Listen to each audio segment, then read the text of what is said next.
All right, we are live in the building, and I am ready to get over this thing that like so many of us have been through, and it's time to just free our minds and just get over this whole crazy complex that a lot of people suffer from, and it's really freeing once you get over it.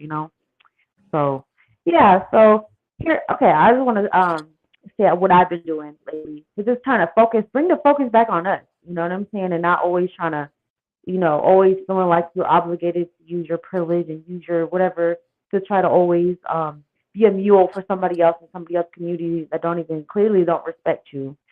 So here's what I've been doing. I've just been learning about our history. Like I love that you are helping like me learn more about history of people I never knew about, you know?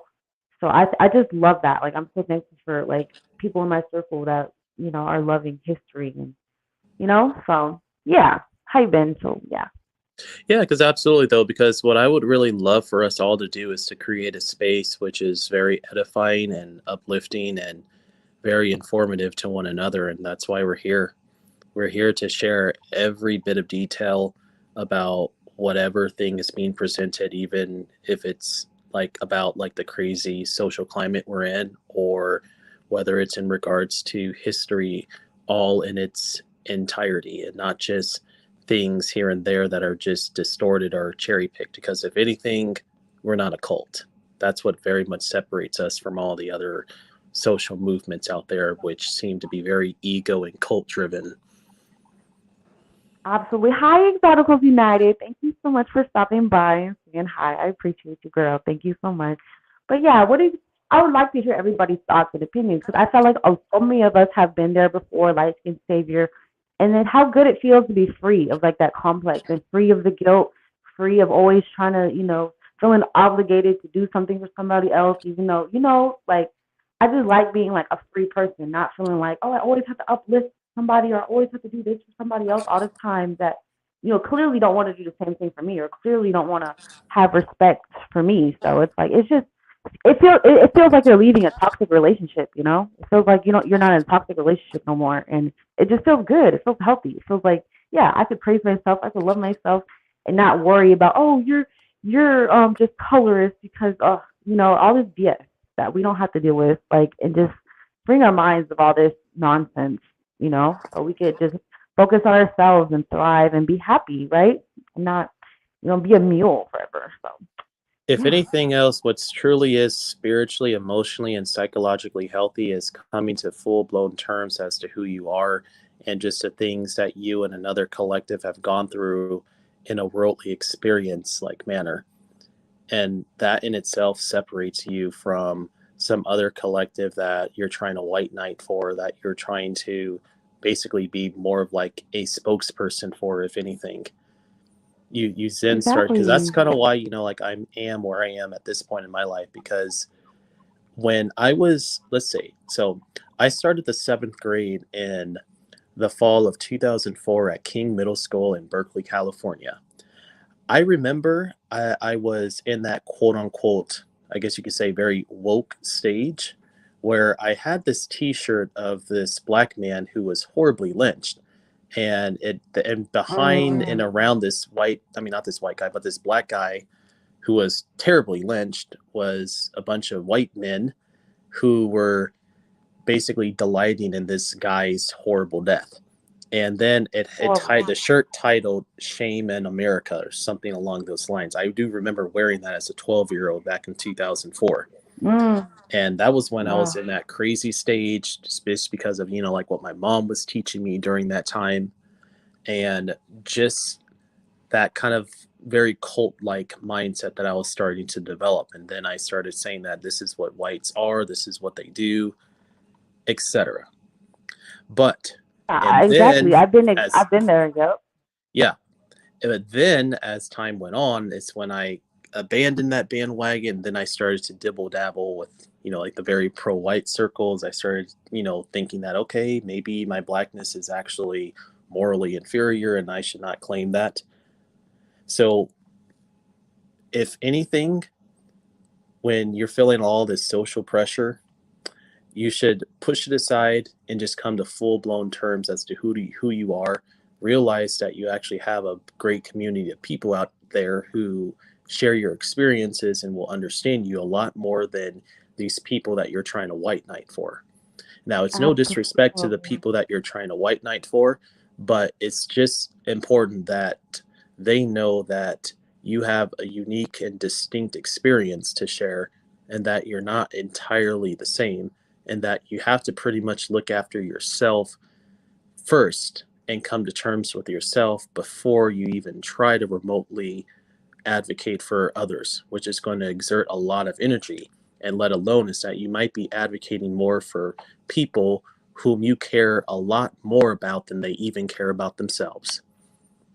Exactly, exactly. And it's like Exoticals United, like she created a whole space for us, and it's really positive and really cool. It's mostly women coming together, and then we need those building those type of spaces and communities where we can feel free, like be ourselves. Oh, burn the cape, yep, burning the cape. We're not. And it's just being able to feel free and being ourselves. That's the goal here.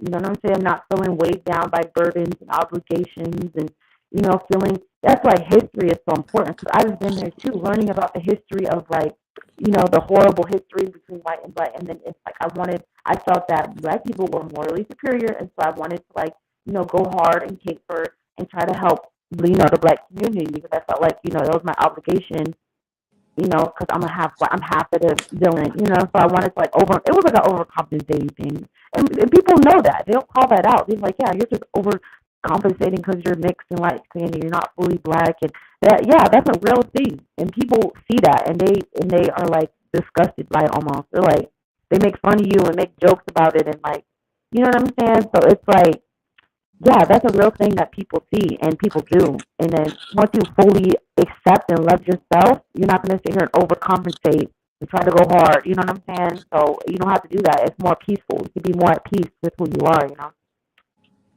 Oh, the audio tripping? You can't hear me? It is, yeah, it is starting to sound a bit Oh staticky. my goodness. Hello? Can you hear me better? I mean, I can still hear you though, but I think that people are also hearing the static too. Oh my god. Okay, I'll probably just make this a quick one because I just bought these cheap little headphones off of eBay.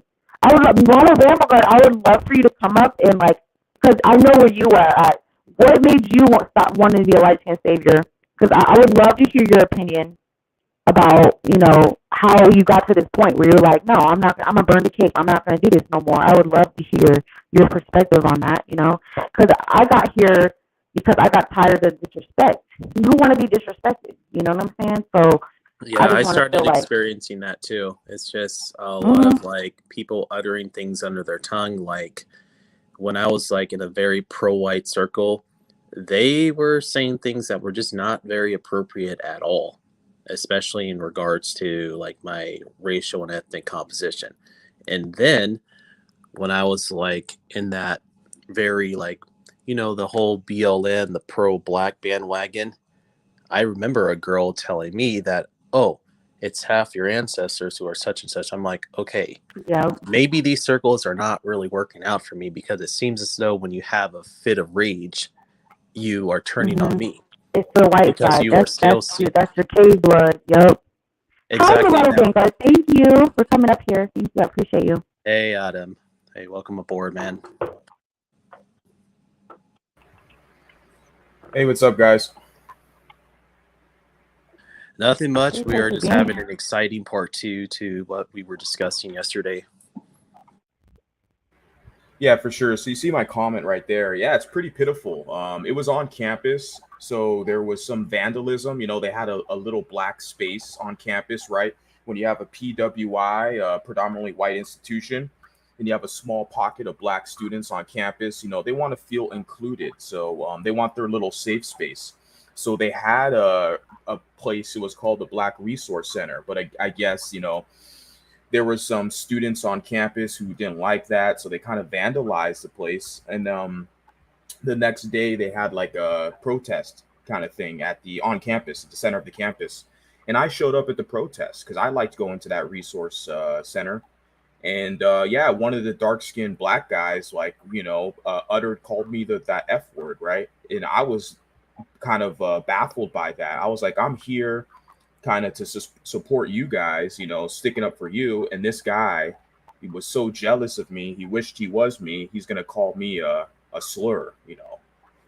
That's crazy. See, I don't understand that mindset. Like people who are trying to go hard and trying to. Can you hear me? Yeah, it's just the audio is kind of. Yeah, your audio is like tripping. Yeah. It's tripping, but I can still hear you and still understand. All right, can you hear me a little better? Maybe if you like, step down and then step back in, it might be better. Yeah, let me see real quick. Okay. Let's try that. But yeah, Jar Jar, like you said, yeah, it's pretty interesting. Yeah, that happened to me on a college campus. I was like, and that was, I believe it was 2019. That's when I came back from Ghana. I visited the country of Ghana, and I came back on campus. So that's when stuff really started to shift for me. It was like 3 years ago, 2019. So even before 2020 was like the nail in the coffin. I was like, I got to get the hell out of Blackistan and figure out how to strategize moving forward. But yeah, 2019, I started to witness a lot of these things. I was like, how is it that I'm being punished or mocked and ridiculed for trying to help your ass? It just didn't make any sense to me. But the crabs in the barrel mentality, when you get into that, and then also the HNIC, what we call is the head nigga in charge. So these kind of complexes, they play an important role in the psyche. Yeah. Right. Like everybody want to be a chief, but nobody want to be an Indian type thing. Like everybody want to be, you know what I'm saying? Does that make sense? No, everybody comes in with, it's like everyone comes in with a Messiah complex. But yeah, exactly. I've been there, done that. But yeah, like, I mean, it's interesting that, like Mulatto mentions Ghana, though, because in those countries, they're not going to see us as the same as them. And they will actually one drop us as not black, but one drop us as white. Yes. Which I like that. I like that. Yeah. Yep. Yeah. They know the difference. I think that's common. Like America got a unique history with that. Like the one drop rule. Like outside of America, like in South Africa, they're called colors. Like they have their own category. Even in Dominican Republic, because people get so mad about like Dominicans saying, "Oh yeah, we're not black," because they're not. They're mixed, and they know it, and they didn't have to go by this one drop rule forever. So they know who they are. There's no confusion. It's just in America how we've been dealing with this one drop racist rule forever, and they just try to push us into something or push us into a category that we're not. So it's just crazy that we have to definitely fight against that. Because other countries see, they know the truth about us, and it's up to us to gosh, it's so ingrained. It's sad because I still get on social media, and it's still people fighting for, like mixed biracial people fighting for their blackness and fighting like, oh, they're black people, I'm black. They look clearly mixed, like you could tell, like they look more white passing really, and it's just like it's sad, like I just want us to accept our mixture, accept who we are, love ourselves, and not always have to be fighting to be part of a community that don't want us. You know what I'm saying? So why do that? You know what I'm saying? So just let it go and just be happy. It hurts at first. I swear it did, because it was like I had to let my ego die a little bit because I identified with that. You gotta it's like you have to let go of part of your identity, but then it was a false identity though, it was a false part of myself that was not real. And then it's like an illusion. And then you discover the real part of yourself, and you love yourself and accept yourself even more, So yeah, the one drop rule applies in all white countries. Wow. If you go anywhere in Europe, wow. I know you're in the UK, Foster. I would love to hear your perspective, like in the UK perspective on things. I would love to hear. That'd be awesome to hear your perspective, Foster. I'm going to send the link in the chat. I didn't know that. Yeah, it's interesting that Foster mentions Europe, because there was this one Eastern European girl that I was once interested in dating. And she actually wondered what I was because she didn't really exactly know. So then I told her, though, and she found out to be that to be interesting. So I kind of wonder, like, if they see that maybe that you're visibly like ambiguous on a racial level, would they question you if you were to kind of go over there to Europe? Because that's actually has been my experience. I don't know. I would love to know because I've never been to Europe. I've never been outside of America. So I can only speak from American perspective. So, but I didn't know like that makes sense because white people they gatekeep their whiteness. They want to preserve their whiteness. They don't want to include mixed people. They don't want to include. I was reading a documentary. I'm not reading, but I was watching a documentary about how in Germany, World War, I think it was World War I, how the French had a bunch of black people fighting for them. They went over to Germany, and they had a bunch of babies everywhere, little mixed babies. And the German people, they forcefully sterilized all these little mixed babies, so they can't reproduce with their population because they don't want that. They want to keep it 100%. You know what I'm saying? It's crazy. Yeah.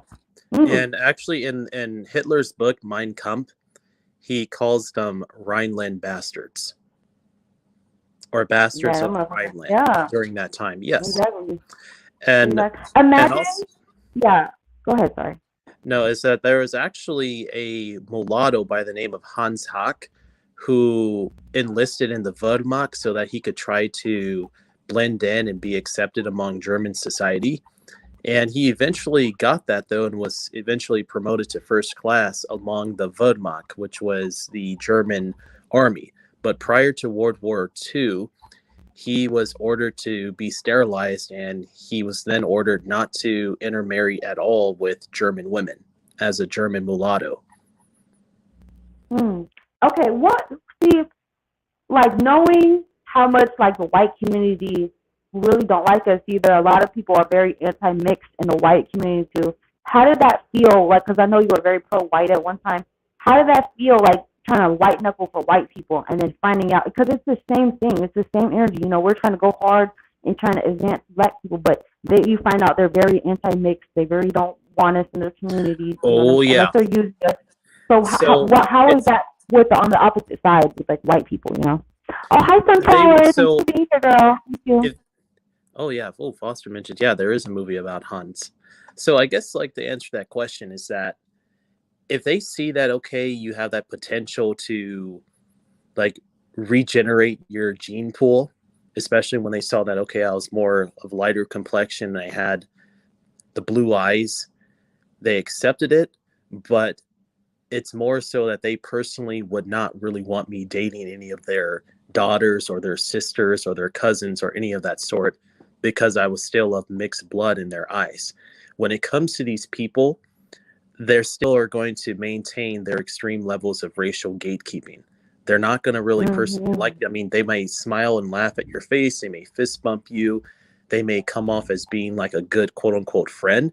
But when it comes down to it, especially on a personal level, they would not really want you having anything to do with their family as far as dating goes. Nor would they really personally want you going off with some other white woman. If anything, deep down, like this one guy, his name was Jesse, who was into that crazy hardcore level of white nationalism. He tried actually pairing me up with another mixed girl from Australia. And I still know that girl too, because deep down, he doesn't really want me having anything to do with his women. That's crazy. It's the exact opposite in like the black community. It's like they want to date mixed women. They're crazy about mixed women. You know what I'm saying? Yeah. Like, it's funny. It's like the exact opposite. That's crazy. Exactly. However, though, even in those circles like magic, they still have very dark, dirty secrets going on because of how these these guys secretly have the yellow fever going on. Whereas people in the pro-black circles, the men, especially the ones that I remember who were a part of the new Black Panther Party in Oakland, California, they have something with the jungle fever. So but you're going to always come across elements like that on both sides. That's why. Not only that, but like the white nationalists, the pro-whites, okay, you learn in their personal lives that they've done quote-unquote oil drilling. That's another term that they use apart from mud sharking. Like oil drilling is when you're like a white guy and you get with black women. Or rice burning is definitely big in their community. In other words, rice burning, that's when the white guy gets in with the Asian woman. In other words, that's a major one. That's a Rice major birding. one. That is Yes, rice bird. Richard Spencer and a lot of these high profile guys, their ex partners are Asian women. That's a big one. The rice burning. Yeah, but Oh yes. the mud sharks That is a tip. Go ahead. Oh yeah. You're right about that, Adam. It's just I actually knew a girl in the pro-white circles. She became full-blown 1488, and she admitted that she was just recently involved with a black police officer of the Virginia Beach Police Department. She had And buyer's when I mean remorse. black, I mean he was Wesley Snipes type of black. She And had buyer's he, remorse. yeah, and they actually had a kid together, but she aborted. See, Yeah, it don't make so the sense mud to have no type of. Yeah, go ahead, sorry. so the mud shark reference is to the women, correct? It's typically gender specific. Yes, When you call someone a mud shark, that's a white woman who likes black guys. Yeah. exactly though. And an oil drilling man is the white guy, pursuing the black woman. But more commonly than enough, it's them taking Rice part burning. in the quote unquote rice burning. Yeah, for sure. That for my analysis, I've seen that as well. You're right. Yeah. I saw it Wow. in my community that I was a part of during that time. Like we caught this one guy with an Asian girlfriend, and then once he was caught, he admitted that okay, yeah, he loves Asian women, and that he even said on a Telegram chat is that he loves to quote unquote bang that yellow ass while screaming white power. Oh my And this god. dude has swastikas all over him too. Oh no. Oh yeah, you're gonna Shit. see That's when you get crazy. into those circles. It's going to come with a lot of territory, and you're going to find either the biggest hypocrites or just folks who are doing things that are a huge conflict of interest to their ideology. Okay, you know when it comes to men, okay, because men are different from women, right? So what I've heard from men is that okay, it's like Beyonce's father, he admitted he's like he wanted a white woman so he could get back at the white man by having sex with his. It's like a fuck you to the white man. It's a weird like sexual like dynamic. They feel like having. I don't understand. I've never looked at a man and be like, yeah, fuck you to white people to have sex. I don't. I've never looked at it like that ever because I'm a woman, of course. But to me, I think that is so weird that men feel like they're like conquering somebody else's women. And that's like them. I don't know. It's weird. I don't understand it. It's strange to me. I think it kind of falls more in line with the male psychology. There's a guy here on YouTube. His name is Eric John Phelps. So he is definitely a part of the Christian identity movement, but he particularly talks about the Jesuit order. But he's definitely pro-white men, and he definitely speaks on that with race mixing and miscegenation, and that's essentially what he says. It's like the men want to feel like they're conquering the other race, right? Yeah, like for a black man to get with a white woman or a mixed woman, it's like he wants to conquer the counterpart of that, correct? Exactly. And vice versa as well. Yeah, it's crazy. Yeah, because I've heard that in the hotep circles where they're like, yeah, we're gonna fuck our way out of this. We're gonna make them all. You know how like they want to have sex with a white woman, then the mixed woman creates a black baby. So it's like 3 generations later, that's like that's like a 75%. But still, it's a very black presenting child. You can't really. I've seen that. Like how it can happen either way. Like okay, like I've seen a fully white grandmother have like almost a fully looking black child, and that's what they're trying to do. You know what I'm saying? They're trying to like. I've seen that. Yeah, that's what they want. So it's like it's just weird. This is why it's so weird. Like we don't need to have no racial loyalty. I don't care if nobody says we're biracial people. You know what I'm saying? We only need to have loyalty to ourselves because all these people have different agendas about what they want to do with their lives and all these weird things that, we only are obligated to be loyal to ourselves at the end of the day because they always try to social pressure us to take a side, and it's ridiculous. We can let it go and just be loyal and loving to ourselves and who we are, and that's what everybody else do. So we're gonna do the same thing, right? Yeah. Black men do it in reverse. You conquer men. Thank you. You're supposed to conquer the men first, right? They're trying to do it through women first, and it's weird. It's not working. It's weird. Like it's not working. It's backfiring in their face. It's not working. Exactly. Yeah. Because what if these mixed people? Us. We're like a gatekeeper for the next generation. We could either choose to have a white child, or we could choose to have a black, or we could choose to have whatever. Like whatever whoever. You know what I'm saying? So, but if we do choose to like. Go with a white person, that child's gonna be more white looking. So it's like they say 80% of mixed people go with white people. I don't know if that's true or not, but I haven't seen the That's data on that, but I mean, I haven't yeah, seen it either. I'm black and white, so I can go either way, and that's my prerogative. I don't give a shit what anyone says, right? They, Right, but then the exactly. pro blacks, you look at Umar Johnson, they try to shame us from going to the white angle. Yes, Like, I mean, I bet exactly. the first woman I've been with was a white woman, so it's like I can go either Mhm. way. It's You that's can do my whatever you decision want. and my Yeah, choice. But they want to yeah. control. You They can let want to that control. go. They want to control you through guilt and shame. Like, oh, like that's what we're talking about here. We gotta let it go. Like when it comes to dating, when it comes to just doing whatever you want to do. Mixed people always have exactly. So Yeah, just because doing like if whatever you want to anything do in else is life, that like put yeah, yourself first. Yeah. yeah, Sorry. because we don't have the cult-like mentality that a lot of people in those very black nationalist and white nationalist circles have. They feel that their whiteness and their blackness is something to put up there on the pedestal and should therefore be preserved. But in our case, I'm not going to Yeah, care we don't have who that. you sleep with, though. And if anything else, I am not concerned with what another man is doing behind Facts. closed doors in his own privacy, or even another Yes. woman. I'm not a cult member. You know what? And if I Exactly. Because am, let me know and I will be happy to leave it. it's crazy because you know how our phenotype is so coveted. Like, we have all these privileges because of how we look or whatever. But it's like we don't really have this crazy mentality of like always trying to preserve it like white and black people do. You know what I'm saying? They want to preserve that phenotype of how that image of how they look, and they don't want to. A lot of them want to make sure they have kids with. But when it comes to us, because we're products of like two people who look completely. Well, I am. My mom's black, my dad's white. It's like I don't know. I don't really. I can't really. That'd be hypocritical of me if I'm always like, oh well, I can only be with somebody who looks like me. I am with somebody who looks like, my husband's biracial, but I've dated, but it's not just because I wouldn't just be with somebody just because they're biracial. You know what I'm saying? I would be with somebody who treats me right, who respects me, who loves me. That's what matters more at the end of the day, more than what race they are. So you know, that's what I think.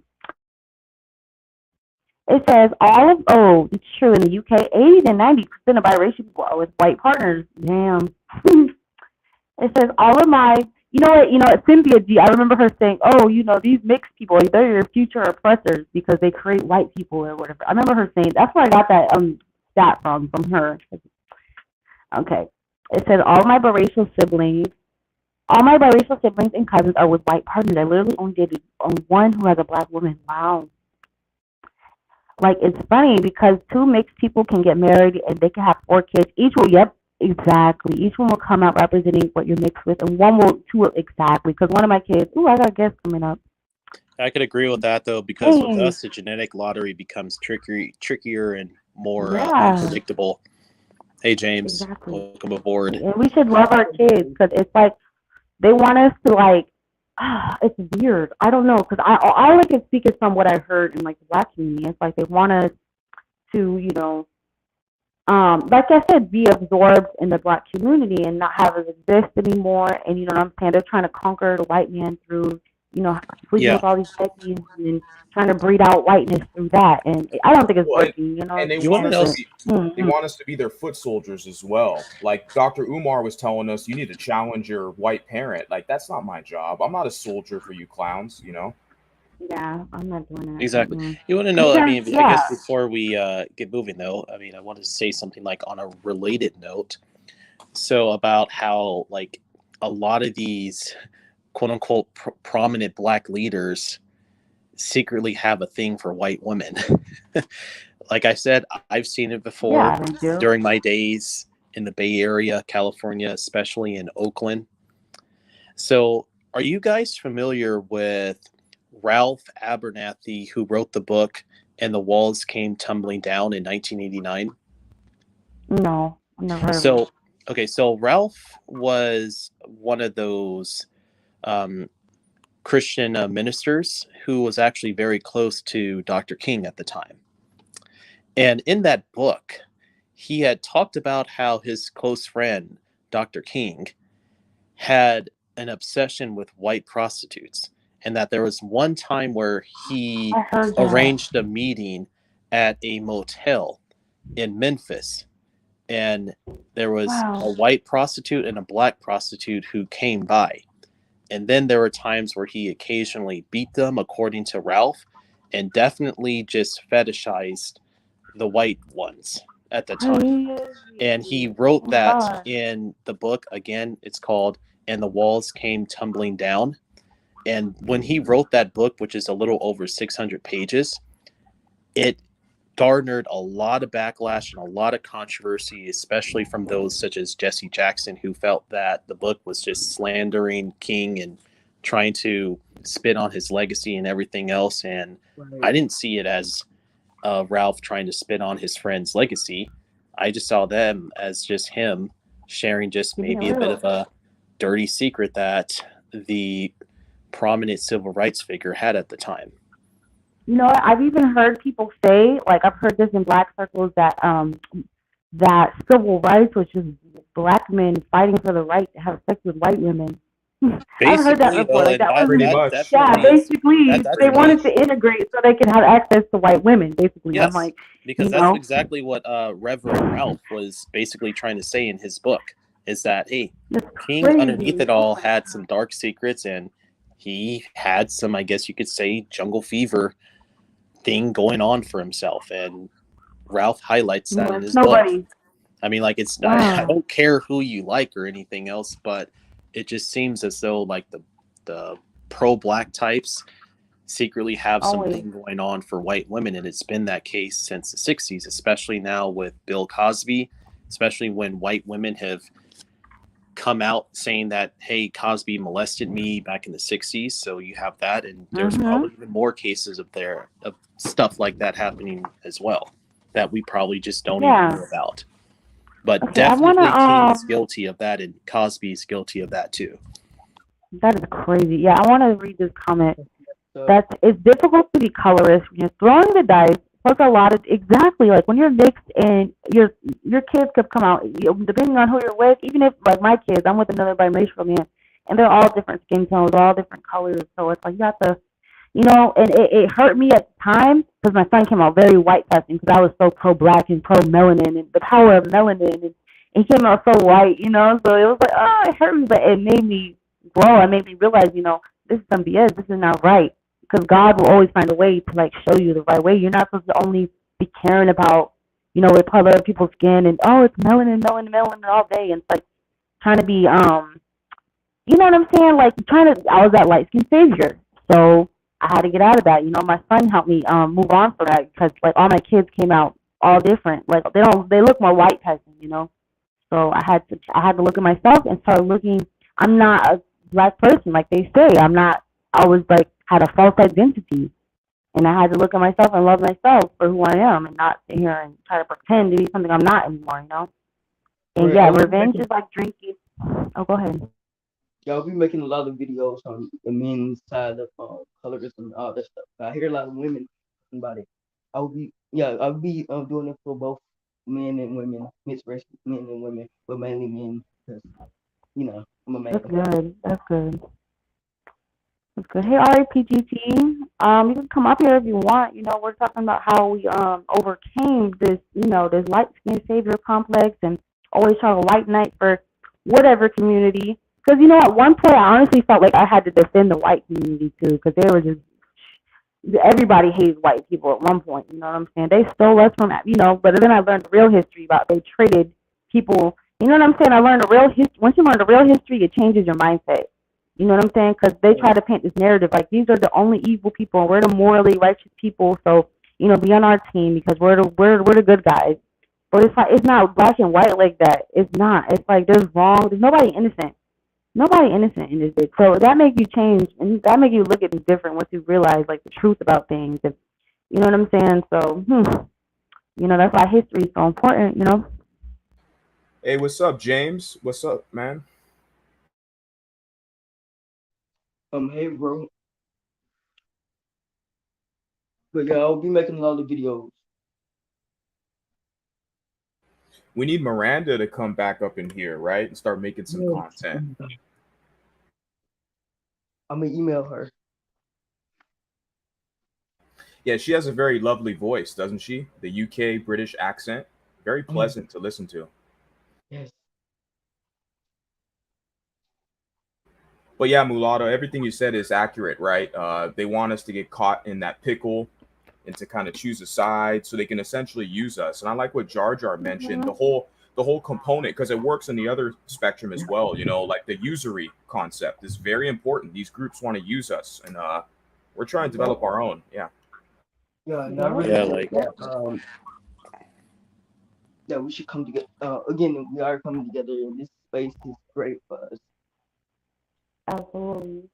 Yep, it's like because freeing ourselves from like mental slavery, you know? It's like, you know how they always talk about, oh, you gotta free, if you never know you're a slave, you'll, it's like mental slavery. You're always trying to like, you know, be somebody else's footstool that they can step on, you know, against them. But when it comes to us, they don't care at all about us. So it's like, no, I'm gonna stand up and be on my own two feet and yeah, and not it's be beating a knee also to nobody. So yeah. yeah, exactly, and it's also And what we critically felt, important to also take note of the fact that you can have your whatever racial card revoked at any time or at any minute if you decide to disagree with the ideology.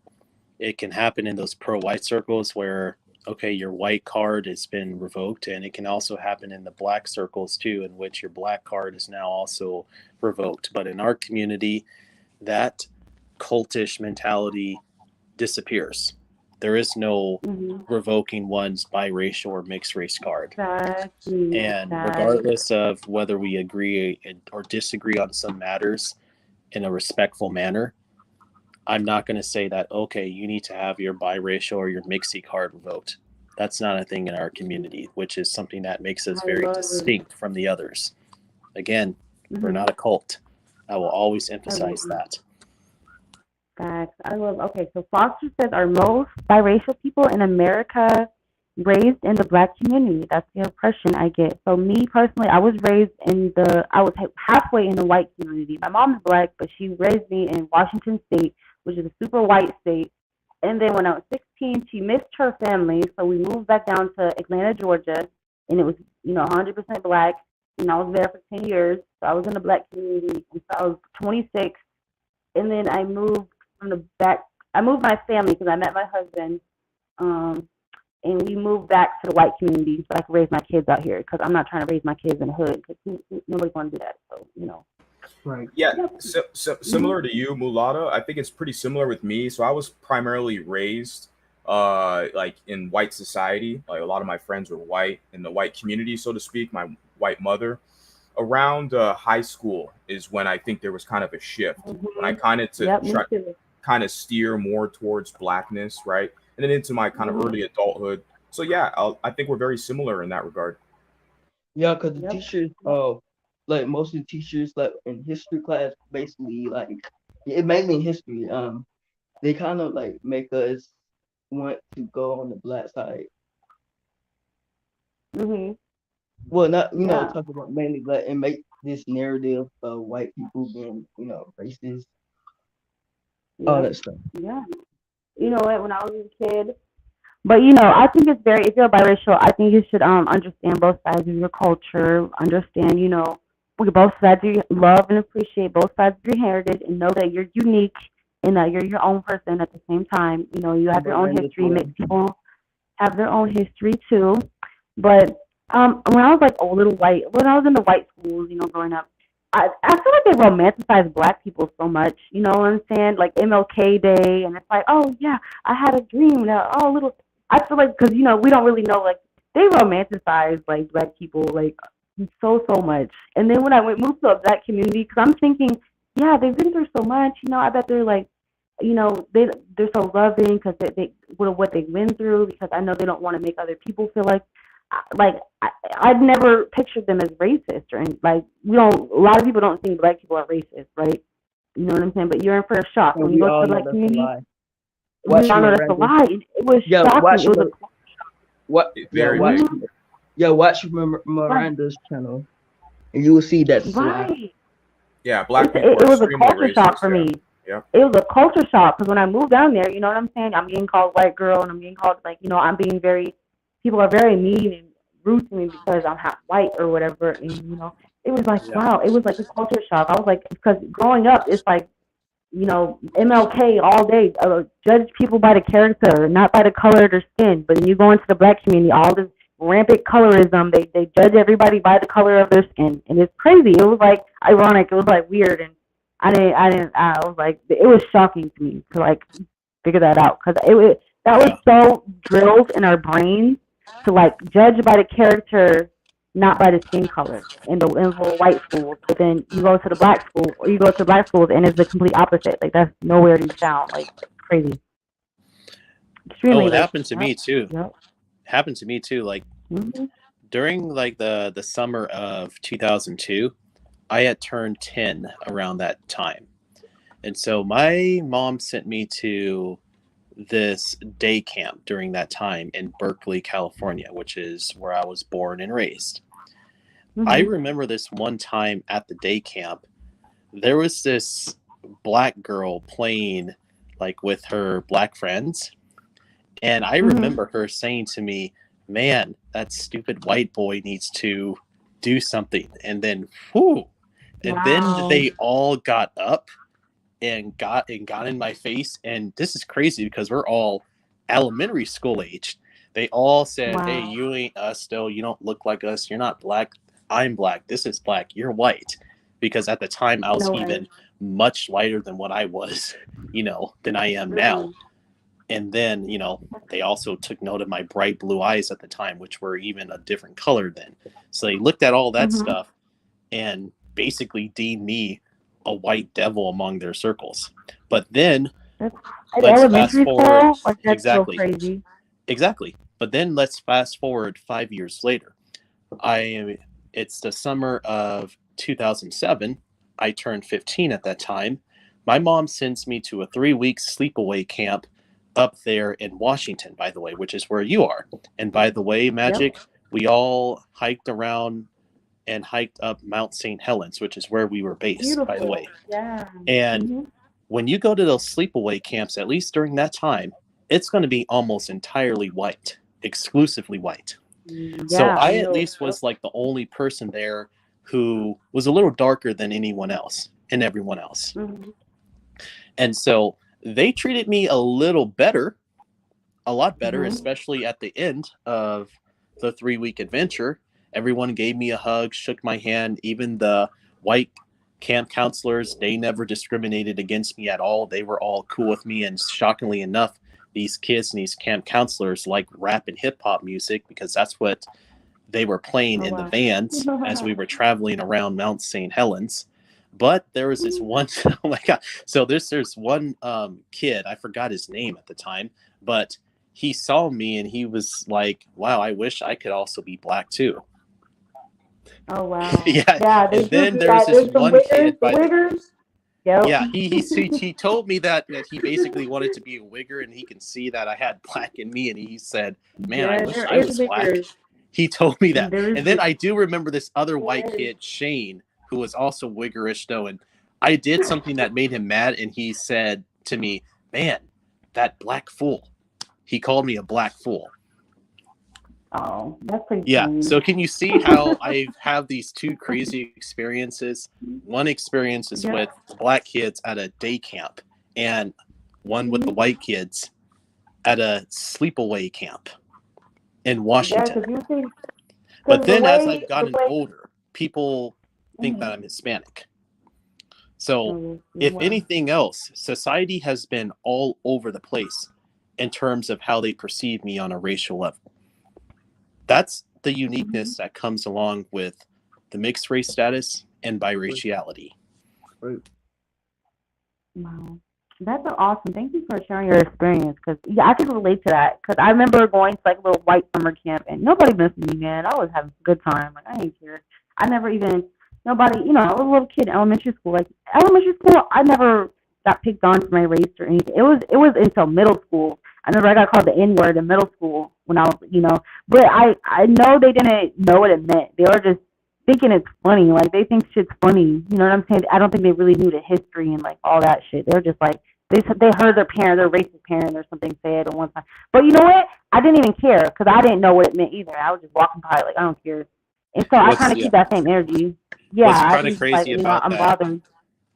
Wow, Mhm. what's crazy about that is in the ninth grade, I was also on the Berkeley High rowing team, and we always practice our Mhm. boat racing competitions down at the Oakland estuary.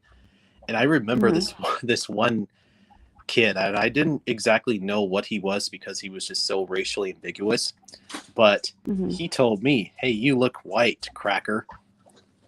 But Oh, but wow. then at the same time, another team member who was white was always mentioning how I was the only black kid in the bus or Oh, yeah. in the boat. But then on the other hand, I'm white again. That's crazy. That is crazy. See, I want to read a comment. It say, I read somewhere that blacks use social media, the both babies. Oh, wow, really? Maybe that's why there's a lot of black identified biracials. I think it's, oh, you think black people use social media? Wow, that would make sense, honestly. I It's like really want to hear escapism. I really want to hear more Miranda's perspective, like in the UK. I want to hear the UK. I want to hear more UK perspective too outside the country. I definitely. Hey, You know what I think well, of we UK? we Same. we got some UK people in the chat. I mean, they should jump on the panel and share the link. Let I those UK wish. Yes. was Foster. Foster, I would Come love on for you board. to hear. I would love, yes. Because when I think of the UK, I think of mixed people. I think the UK is so mixed. I think of like that's my image. I don't think of like the white. I don't think of white people when I think of. I think of a beautiful mixed woman when I think of the UK because there's so many like mixed people Miranda. out there that like Ellie Ma. Ellie Ma, that's my girl right there. You know what I'm saying? She's from the UK. She's a singer. That's my girl right there. I love her. Yeah, like It's very much. Sade as well, right? Sade. Yeah, I love it. So Yeah, yeah, there's a Sade lot is of mixed great. people. Yes, yes. Let me read some of these comments here. And It also say, like that one some, lead singer of the Fine Young Cannibals is also mixed too. I believe he's a Blasian, right? Yeah. Yeah, a British one. he said Yeah. not Oh yet. yeah. It's okay. Yeah. Yeah, I love mixed Yeah. race. The men too in the UK. It's cool. Yes. Okay. Some people you can't tell they're biracial unless they tell you exactly.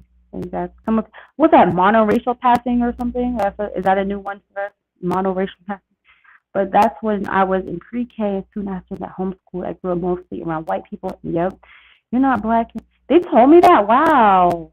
That's crazy because most of them don't know the difference. They act like they don't know the difference between black and mixed. That's crazy. A lot of us get slammed for acting white or being white identified if we're around black people. So some of us compensate. Exactly. That's what we're trying to stop, right? Due to that and try to be more black instead of acting like our exactly. We just want to be ourselves, not have to freaking act like yes, exactly. Exactly. Sadie, she is amazing. Exactly. I'll do a okay. No pressure. It took me a long time. It took me like a couple years to want to get up here to like build my confidence to actually want to speak. So no pressure, Foster. I totally understand. Yep. Yep. So yeah. Okay. So yeah, like people try to shame. That's that experience on both sides. Like either a white side, they try to. I've got that. Oh, you're ghetto. You're. They try to they associate blackness with being ghetto. You know what I'm saying? Because I see that on the media and stuff. So that was really harmful to me. I was like, you know what I'm saying? Like I'm not hood. I'm not from ghetto. I'm not, I'm not none of that. So, but that's what they feel like is blackness. So that was harmful. I didn't like that. And then on the other side, it's like both sides associate the other side with just nothing but negativity, mostly. And some people worship, and then there's like the wiggers on this side that like worship blackness, and then there's like the weird white worshiping people on the other. It's weird. There's such a weird. It's like no.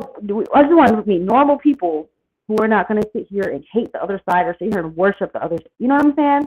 That's so weird to me. We could just be normal and just That's treat people like human beings, like, right? that's why it's called the sunken place. As I like to kind of phrase it, LOL. you have these people who really want to make sure that we plunge into this sunken state of accepting one thing or over the other, or the sunken state of self-loathing, or going against family.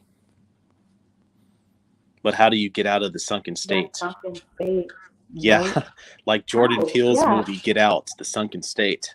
It took some pain. It took like a wake up call. Like how like that flower towers girl, she gave a lot of people they biracial wake up call. Like, no, you're not accepted here. I don't want you here. That real rude awakening. That's what it took. You know what I'm saying? Or you would have continued going down stuff. So it's a blessing in disguise to me. It was painful at first to kind of, but then you realize, no, I got my own community. I got my own things going on, and I'm happy. You know what I'm saying? So let them keep doing that. Let them, you're not black. We're gonna take back all our, people, reclaim our history. That's been hidden, like Abby said, it's been hidden in Black history because we've been clumped up together. So, we're gonna reclaim our history, reclaim our people, and we're gonna, that's where we get a lot of identity issues from, because it's like we don't know who our people are, we don't know what our history is. But no, we're reclaiming all of it, so we know exactly who we are and where we come from and our history and all that. So it's a blessing, it's a good thing. They're doing us a favor, and I appreciate it. That's why I have no hate or anger towards nobody, because I see the positive in it. Even though they're coming from a negative place, they're trying to like punish us and hurt us. But you know what? I'm taking that negative and turning it into a positive. You know what I'm saying? So, yeah.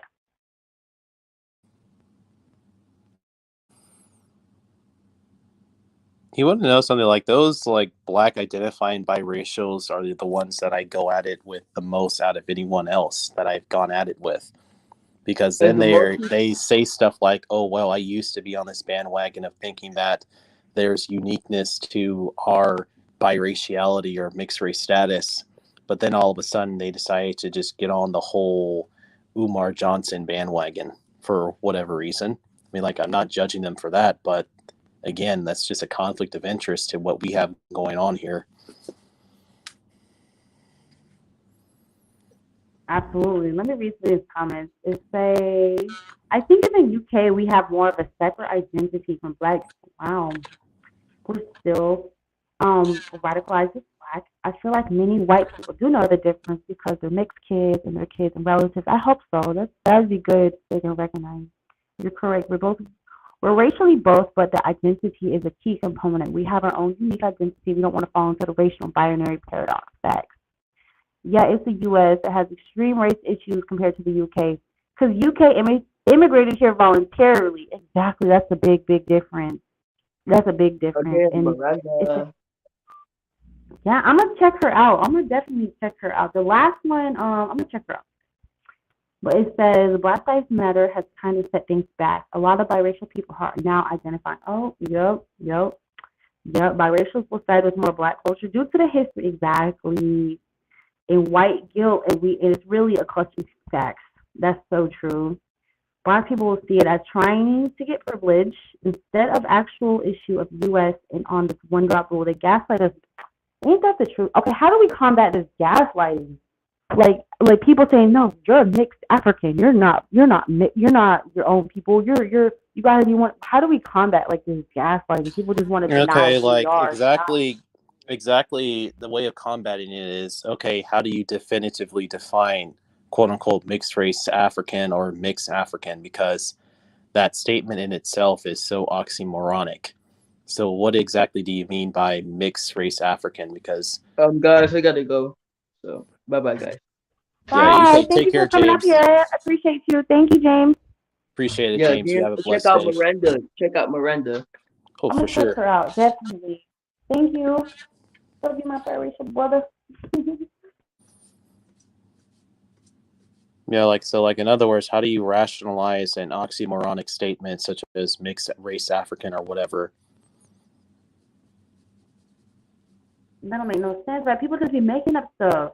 They just be making Or up stuff and then trying to, yeah.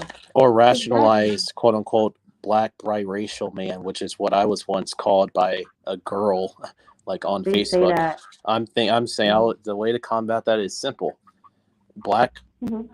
option 1, Black option 2, biracial. Choose one. Period, right? And then people be like, oh, you're always trying to push your biracial in your face. Like they're always trying to, like every day. That's our only personality, being mixed. And I love what I think United Exotical said that. She's like, hell yeah, that's a part of my personality. Just like somebody who's Mexican, that's a big part of their personality is being Mexican because that's who they're around. That's who they're, you know what I'm saying? That's a big part of their personality. So don't let people gaslight you and to make you feel ashamed that, oh, being mixed is part of your, definitely shapes my personality a lot, 100%. My experiences shape my personality. And yeah, so I'm never going to sit here and feel bad about that or feel bad Same. about, right? So Yep. So it says, black people will see it as trying to get privilege. Oh yeah. That one. Okay, so nah, they went to the mainland UK via the Caribbean. The Caribbean was like the UK's version of South America. Oh yeah. Well, Africans be white too. Yep, there's some whites out there. Yep. We have a lot of Africans here who are direct from the African continent. See, it's different because we are. How many black people in this country are like? Well, how many generations removed from Africa? Like, I don't know, 5, 6, 7 generations removed from Africa. So they're very Americanized. I think in Black American culture is so unhealthy and toxic. It's very sad. Like, you know what I'm saying? There's always some positive aspects to everything, but I feel like it's mostly a lot of like the music is negative, pushing like drug culture, pushing murder people, pushing thinking Thugging and it's cool. drugging. Yeah. Yeah, thinking that shit's cool. Like I don't think it's cool. Like you like as a little kid, you're influenced by it. Like yeah, I'm a little badass. But once you're a grown ass person, you got bills, you got kids, you got a family, and you listen to that type of music, it's kind of like you grow out of it. It's like wow, you really look at the ignorance, and you really are like you kind of grow. I grew out of it, kind of. You grow up. So it's a very I don't know. I guess people have said that about it's a very young culture still. I guess. And, it's just sad. I don't know. Of course, there's positive. Like there's a lot. Like I love the food. You know what I'm saying? There's a lot of awesome things about Black culture, like the jazz culture, like New Orleans, and a lot of wonderful things. But like right now, how the culture is looking is not really healthy for anybody. So it's sad. We gotta. I had to. As a mixed person, this is our privilege. We could pick and choose. I could pick the good parts about Black culture and incorporate that into my life. Leave the bad parts, right? I could pick the good parts about white culture, incorporate that into my life, and leave the bad parts. That's my privilege. That's my what I could do as a mixed person. You know what I'm saying? So I do that too, for sure.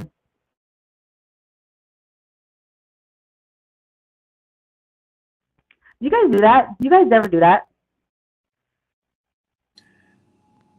Sometimes I have, but it's just not something that I do in my day-to-day life because I around do here I that. just live so normally.